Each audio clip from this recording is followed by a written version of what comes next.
Factoring special binomials. Difference of two squares.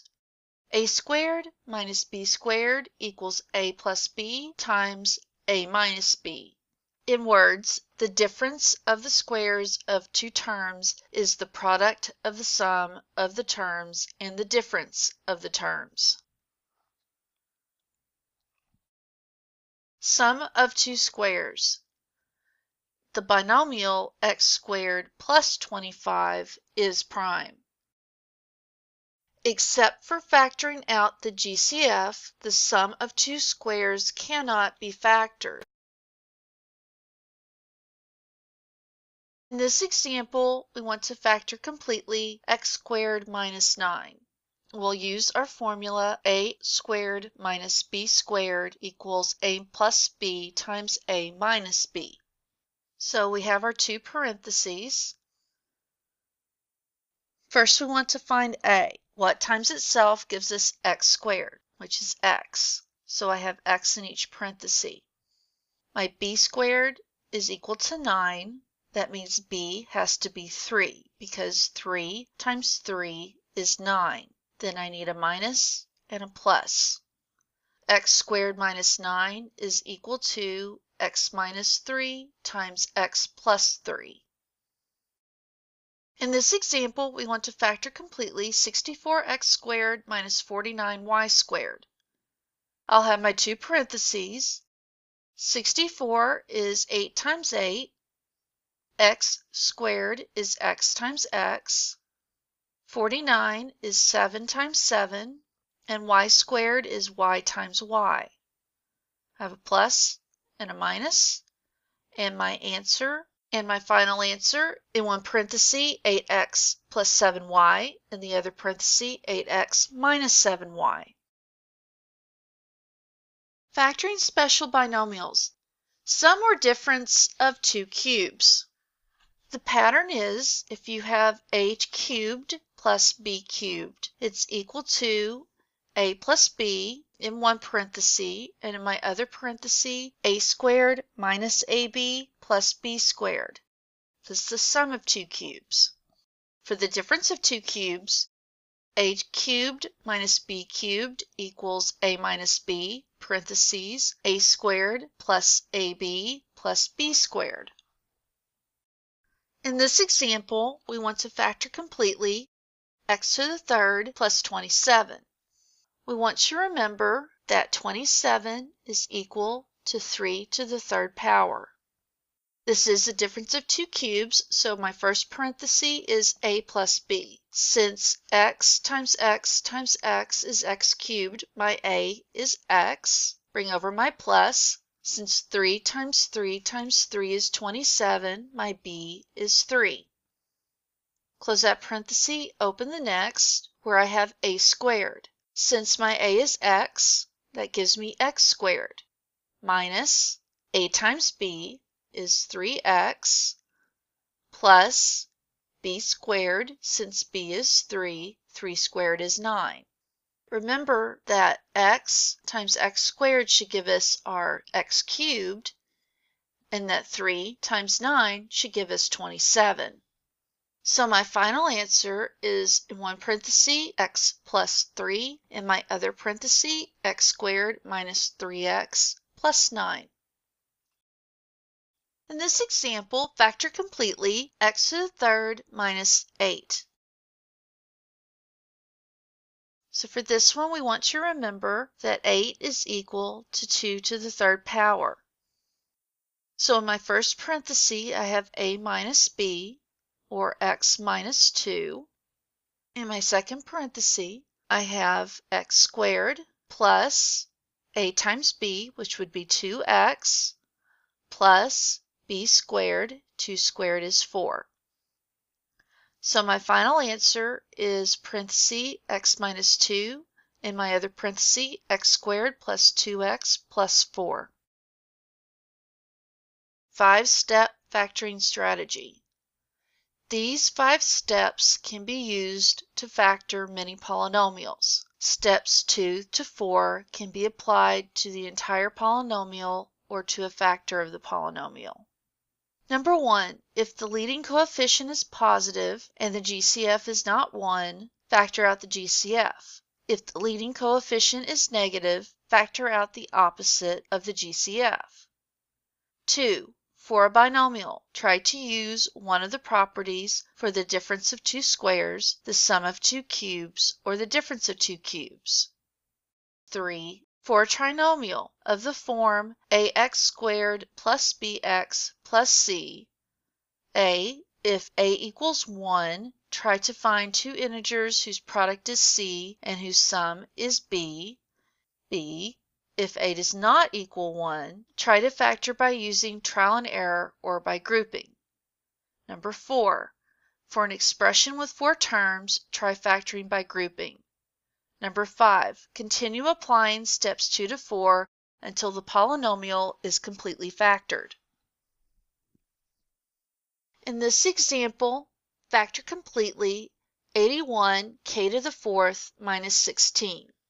So I start with checking to see if we have the difference of two squares, which we do. 9 times 9 is 81. K squared times k squared is k to the 4th. 4 times 4 is 16. So in one parenthesis, I have 9 k squared minus 4. In the other, 9 k squared plus 4. 9, k squared, and 4 are all perfect squares, but I can only factor one of these parentheses again, the 9k squared minus 4. 9 can be factored into 3 times 3, k squared k, and 4 is 2 times 2. So I have 3k minus 2, 3k plus 2, and then I bring down my 9k squared plus 4 because that cannot be factored. So my final answer is parenthesis 3k minus 2, parenthesis 3k plus 2, parenthesis 9k squared plus 4. In this example, factor completely 8w to the 3rd plus 125y to the 3rd. Here I have the sum of two cubes.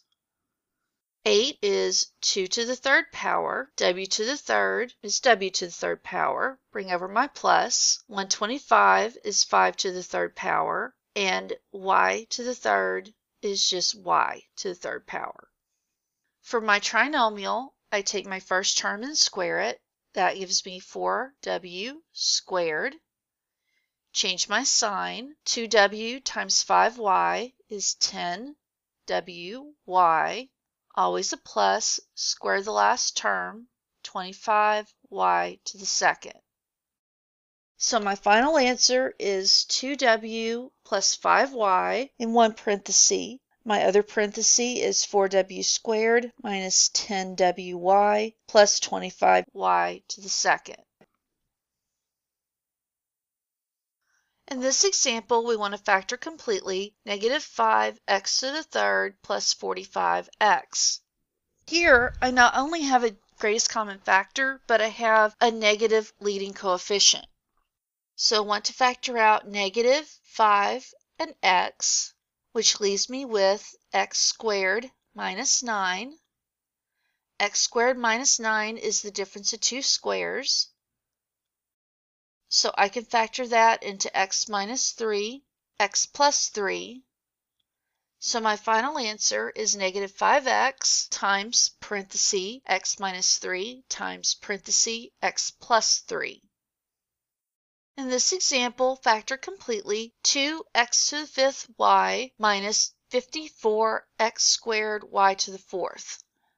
Begin by taking out the greatest common factor. 2 and 54 are both even, so I could take out a 2. Between x to the 5th and x squared is going to be my greatest common factor. Between y and y to the 4th, y is my greatest common factor. Open my parenthesis. If I factor 2x squared y out of 2x to the 5th y, I'm left with x to the 3rd minus 54x squared y to the 4th. If I factor out a 2x squared y, I'm left with 27y to the 3rd.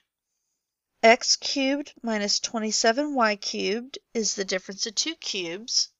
So we'll bring down my 2x squared y. X times x times x is x to the third, minus 3 times 3 times 3 is 27. Y times y times y is y to the third. Then I want to square my x. So I have x squared, opposite sign, so plus x times 3y, which is 3xy, plus 3y to the second power, which is 9y squared. So my final answer is 2x squared y times parentheses x minus 3y times parentheses x squared plus 3xy plus 9y squared. In this example, we want to factor completely n to the sixth minus p to the sixth. So I have the difference of two squares. Since my exponent is even of 6, that means it's a perfect square. That means I have n to the third times n to the third. For my p cubed, for my p to the sixth, I'll have p cubed in one parenthesis and p cubed in the other parenthesis. One gets a plus and the other a minus. Now I have the sum of two cubes and a difference of two cubes, because in one parenthesis I have n cubed plus p cubed, and in the other parenthesis n cubed minus p cubed. For the n cubed plus p cubed, that gives me n plus p. Then I square my first term, n squared, minus n times p plus p squared. For my difference of two squares, I'll have n minus p, then n squared plus n times p, which is np, plus p squared. So my final answer is n plus p, parentheses n squared minus np plus p squared, parentheses n minus p, parentheses n squared plus np plus p squared. Factoring special binomials. Our first special binomial is the difference of two squares, where a squared minus b squared is equal to a plus b times a minus b. Our second special binomial is the sum of two cubes, which is a cubed plus b cubed is equal to, in one parenthesis, a plus b, and the other a squared minus ab plus b squared. Our third special binomial is the difference of two cubes, which is a minus b in one parenthesis and a squared plus ab plus b squared in the other parenthesis.